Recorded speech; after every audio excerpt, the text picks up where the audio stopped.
ஒரு நகரத்தில் நிவேதா என்ற பள்ளி மாணவி இருந்தாள். அவள் மிகவும் சுறுசுறுப்பான, நண்பர்களுடன் எப்போதும் மகிழ்ச்சியாக இருக்கும் பெண். ஆனால் அவளுக்கு ஒரு சிறிய பழக்கம் இருந்தது. தண்ணீரை கவனிக்காமல் வீணாக்குவது. காலை பல் துலக்கும்போது குழாயை ஓடவிட்டு பேசிக்கொண்டே இருப்பாள். குளிக்கும்போது கூட நீண்ட நேரம் ஷவரை ஓடவிடுவாள். ஒரு நாள் அவளுடைய அம்மா மெதுவாக, "நிவேதா, தண்ணீரை வீணாக்காதே, அது மிகவும் முக்கியம்" என்று சொன்னார். ஆனால் நிவேதா அதை பெரிதாக எடுத்துக்கொள்ளவில்லை.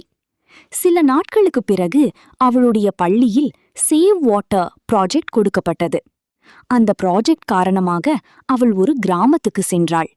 அங்கே பார்த்த காட்சி அவளை அதிர்ச்சியடையச் செய்தது.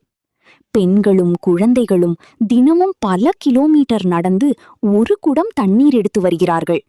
ஒரு சின்ன பெண் அவளிடம், "அக்கா, நாங்க ஒவ்வொரு சொட்டையும் மதிக்கிறோம்" என்று சொன்னபோது நிவேதாவின் மனசு மாறியது.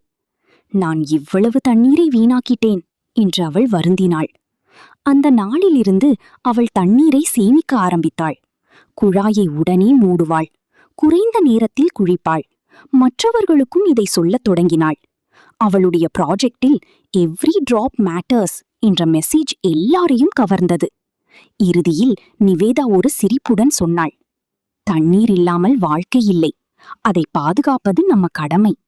லைக் பண்ணுங்க, ஷேர் பண்ணுங்க, சப்ஸ்கிரைப் பட்டனை கிளிக் பண்ணுங்க. உங்கள் கருத்தை கமெண்ட்ல சொல்லுங்க. தேங்க்ஸ் ஃபார் வாட்சிங்.